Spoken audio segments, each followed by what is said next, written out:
Hello, my dear friend. Welcome back. This is Mira Kelly, and we are continuing our discussion with Augustus as the study focus of multiple personalities and secondary personalities. We started off at the this journey at the way toward health, but we took a detour into the nature of personal reality. So, this is session 628. It was channeled on November 15th, 1972. Good evening. To begin with, Augustus was brought up to believe that the inner self was dangerous, that individuals reacted because of inner conflicts over which they had little conscious control. He believed that the individual personality was relatively powerless to understand itself and that it stood precariously alone and undefended with a chasm of evil beneath and with an unattainable, cold, just, but not compassionate God above. This is interesting. Unattainable, cold, just, but not compassionate God. Who is God to you? What are your thoughts on God? Because to Augustus, God was distant and there was a chasm of evil beneath. There wasn't a personal connection with God. This is something definitely worth pondering, right?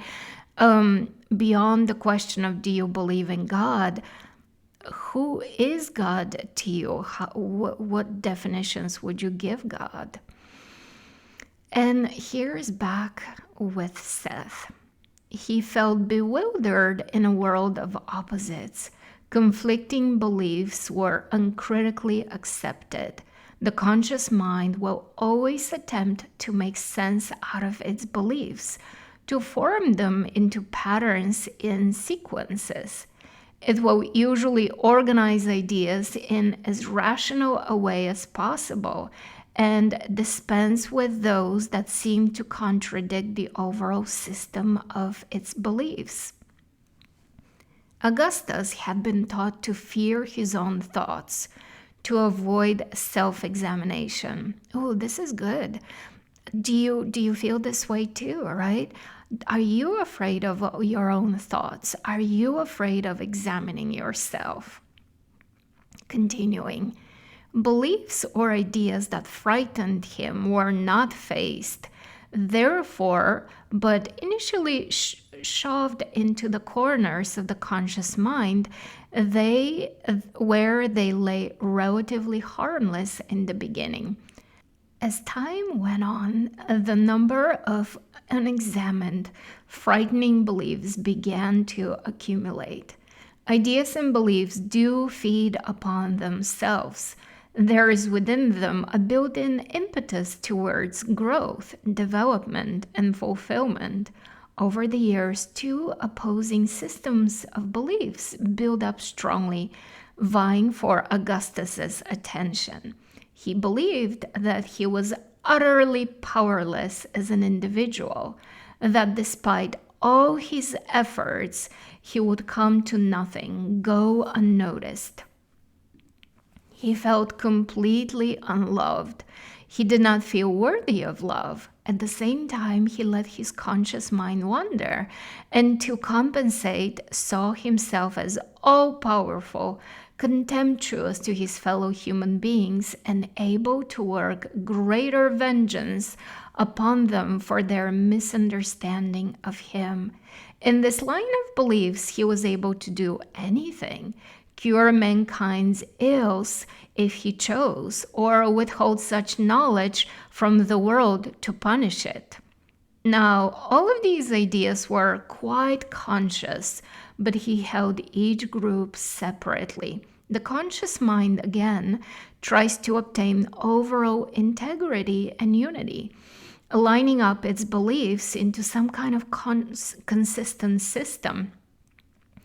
When opposing beliefs and that directly contradict each other are held for any length of time, and little attempt is made to reconcile them, then a battle, in quotes, begins within the conscious mind itself. Since it is the beliefs of the conscious mind that regulate the involuntary bodily motions and the entire physical system, then contradictory beliefs obviously set up adverse physical reactions and imbalances. Before Augustus's opposing beliefs lined themselves up into separate camps, so to speak, the body was in a continual turmoil. Contradictory messages were constantly sent to the muscular system and the heart. The hormonal system tethered. Even his physical temperament varied rather drastically. Because like ideas do attract like, both electromagnetically and emotionally. The conscious mind found itself with two complete contradictory systems of beliefs and two self images. To protect the integrity of the physical structure, Augustus's conscious mind neatly divided itself up. No longer were the minute to minute messages to the body scrambled. The part of Augustus who felt powerful and alien became personified. When Augustus felt threatened, then the conscious mind switched over, accepting as operating procedure the system of beliefs in which Augustus saw himself as all powerful, secure, but as alien. This part of his beliefs, therefore, and this particular self image took over his conscious mind and became what we will call here Augustus II. When Augustus II assumed leadership, then the physical body itself was not only strong and powerful, but capable of physical feats far surpassing those of Augustus I.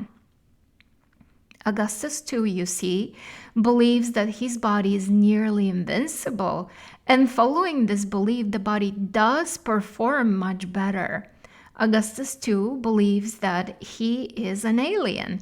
In this case, the rationale, because there must be one, is that he's being from another planet, in fact, from another galaxy. His purpose in this case is quite clear and simple. He is to help Augustus I, to use his power on the latter's behalf, rewarding his friends and terrifying his enemies. Augustus I quite deeply believes he needs this kind of help. Now, this is a split of the conscious mind. It does not originate within the inner self. When Augustus II takes over, he is quite conscious. He simply views physical reality through an undeviating system of beliefs. The messages sent to the body are not in the least contradictory. The body is under excellent control. Augustus's I's moods, of course, were a direct result of the ideas he was entertaining. It was this unceasing swing from high states of exaltation and power to low ones of powerlessness and depression that the body could not tolerate because of the vast alterations entailed.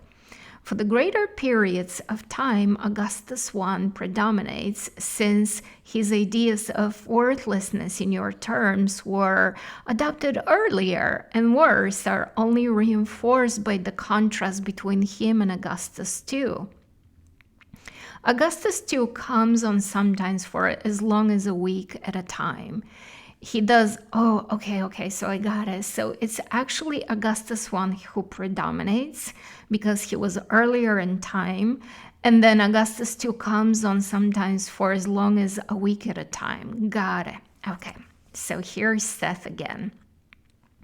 He does all the things and says all the things that Augustus I would dearly love to do and say, with only certain safeguards. Augustus I, however, is not literally unconscious during this time, but quite aware of the vicarious activities and fulfillments. Again, it is a game of hide and seek in which the so-called unconscious mind is relatively innocent.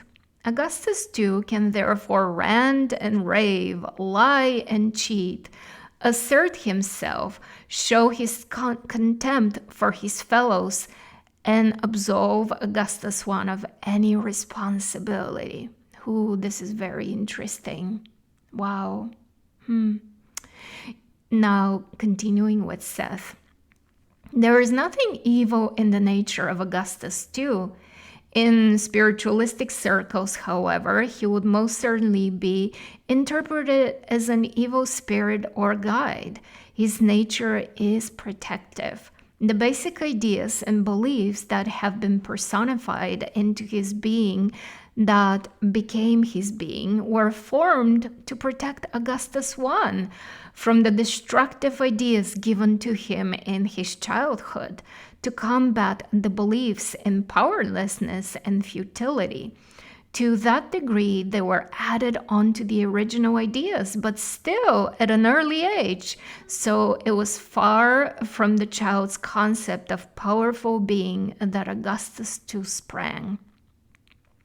The greater the feelings of weakness, then the greater the compensating feelings of power and strength. Wow.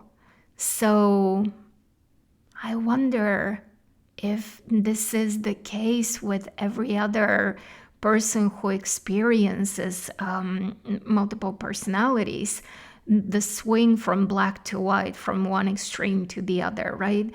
The greater the feelings of weakness, then the greater the compensating feelings of power and strength. So I'm thinking one personality is, oh gosh, I cannot think of a better word, a complete slut.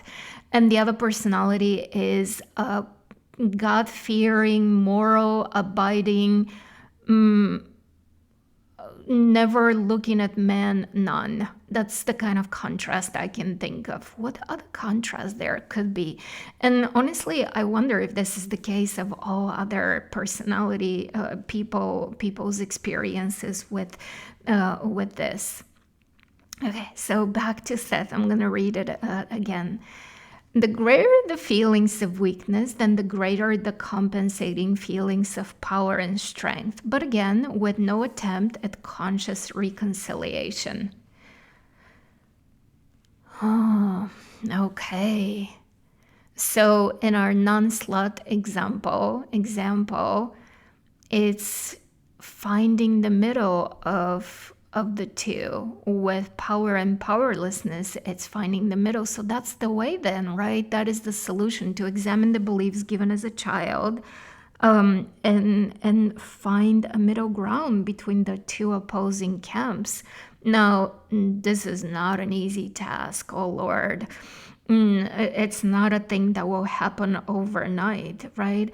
But it requires the different areas of study of beliefs, especially the areas which has to do with the contrast between the two personalities. All right, so here is Seth again. Augustus's mother noted only that her son seemed highly changeable. Augustus, too, did not present himself as obviously another personality until after Augustus's marriage, when the demands of fatherhood and making a living were placed upon him. He could not cope. His beliefs in his unworthiness prevented him from using his abilities, or even pursuing a course of effective action with any persistence. It was then that Augustus too began to assert himself, and to Augustus's wife. In his own way, Augustus too would prove to her that she was married to quite an unusual, powerful man, a paragon of virility and strength. But to do so, Augustus I must appear as Augustus II to her. This continued for some time. Augustus I would first develop a splitting headache, and then this alien from outer space would arrive. the commanding male that Augustus I was not. Here, however, the deception brought about certain difficulties. Not only was Augustus II more sexually promiscuous, but by contrast, Augustus I seemed very pallid indeed. Augustus II was originally intended to help Augustus I. It's true that the exotic conditions spilled over, casting some glamour on Augustus I when Augustus II left for a time. But the contrast was too blatant, too out in the open. Augustus I, still the primary personality, became even more frightened. He knew that gradually Augustus II was outliving his purpose, showing him up, and he had to go. In fact, once Augustus II obviously took over the body of Augustus I, it was all out in the open in the family. The wife began to take notes of what was done and said when these events were repeated to Augustus I later, the lying and cheating was evident. So was the infantile nature of the personality, meaning Augustus II. Yet Augustus II purported to be all-wise from a galaxy far surpassing Earth in every category of endeavor. And here he was making predictions that never happened and boasting and lying like a trooper. You know what I wonder? I wonder if Augustus II was so infantile in nature because he was created earlier in life for the kid, meaning Augustus. I wonder if personalities emerge later in life, like in the 20s, the 30s, the 40s, and so forth, if they will be more sophisticated, right? That they wouldn't have such bombastic ideas of themselves, such as aliens and super powerful and so forth. I wonder, just a thought. Please share your thoughts on this with me. All right, here we go. Seth. The beliefs whose energy generated this alternate self-image then appeared in the daylight, acting out their natural results in physical reality. Augustus I, now in manhood, was forced to perceive the nature of these beliefs to some extent. Yet, when he was here visiting Rupert, he still would not examine them. Augustus II has not taken over now for 2.5 months. Augustus is in a dilemma, for he still holds intact the belief in his own personal powerlessness, and the contradictory beliefs of omnipotence are not now being expressed through Augustus II. Yet, expressed they will be. And so in the interview, Augustus I, who we will now simply call Augustus, at one moment came through with his gigantic belligerence, staring at Robert and telling him that he could annihilate anyone who hurts him. In the next moment, the great plea for help would surface, the love of his wife and child. In one sentence, Augustus would make a statement, and 10 minutes later make it clear with another remark that the first fact had not been true. Here, the polarity between Augustus I and II had dissolved, so that the two opposing systems of belief operated alongside each other. Still, Augustus would not examine his own words, his own thoughts, or see the contradictions so obvious to others. The nature and importance of beliefs appeared so eloquently that Robert was astounded and found himself forced into some complicated psychological footwork. The two personalities were no longer separate, but merging. Augustus said, my friend killed a neighbor. What? Okay, hold on. Augustus said, My friend killed a neighbor of mine who was against me by giving him pneumonia. He looks out for me. And then another neighbor has ulcers, and Augustus told Rupert that after he touched his neighbor, the ulcers seemed to have been healed. So he said, I would like to know how much of this great ability belongs to me. And looking briefly away, he said, perhaps I do not need my friend to protect me after all. Now, this was definitely to the good, in that Augustus was beginning to feel that perhaps he was not powerless. His own personality, however, is left to handle the definitively unsavory characteristics of an Augustus too, who is no longer personified.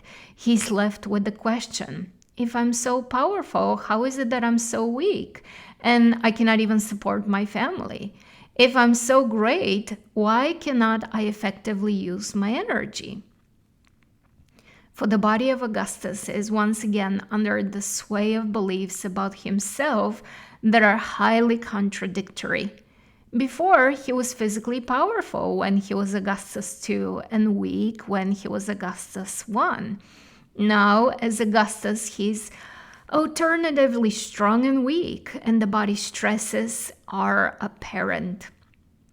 As Augustus II, he could stay up night and day and perform physical tasks quite difficult for the normal human being to do, for he operated under the invisible idea of power and strength. It has taken some courage for him to let Augustus II vanish, because the neat division of beliefs no longer exists. However, he will seem even more difficult to his wife, since the characteristics of Augustus II now bleed into his own. He will lie, for example, where before only Augustus II lied. Here, then, is a case where directly opposing beliefs dominated the conscious mind at various times, each operating the body in its own manner. Physically, the body has the same capacity for strength, regardless of which group of ideas were dominant. But practically speaking, Augustus I was incapable of performing the feats of Augustus II.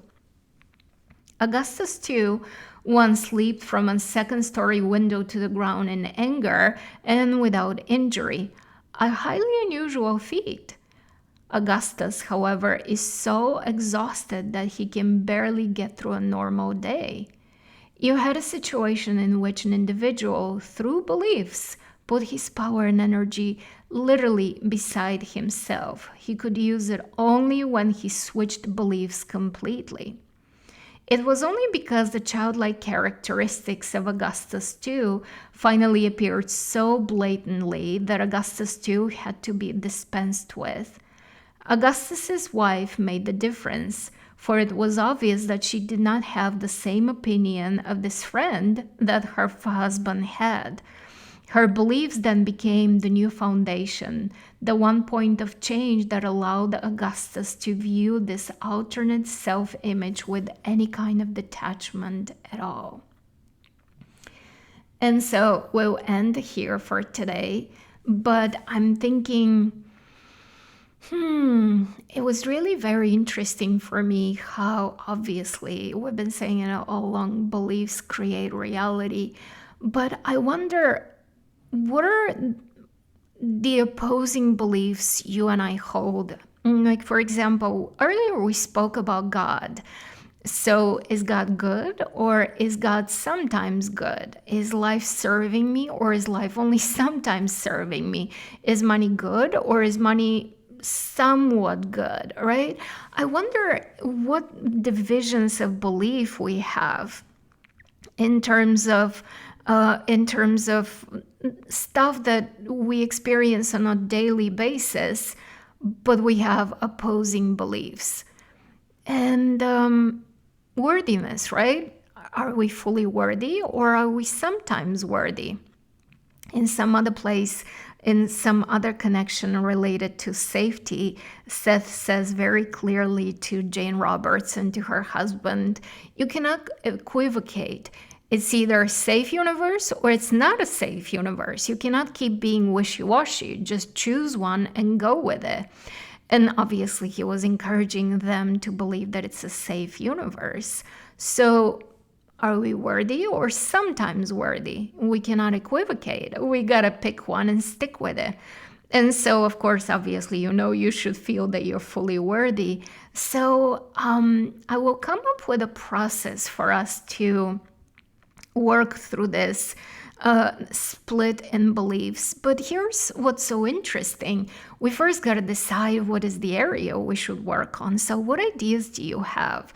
Should we talk about anything, right? Like, literally, this is anything. But where do you feel you have the biggest split of beliefs that is existent within you? Let me know so we can focus on that. I love you. Thank you for being with me today. We'll continue tomorrow.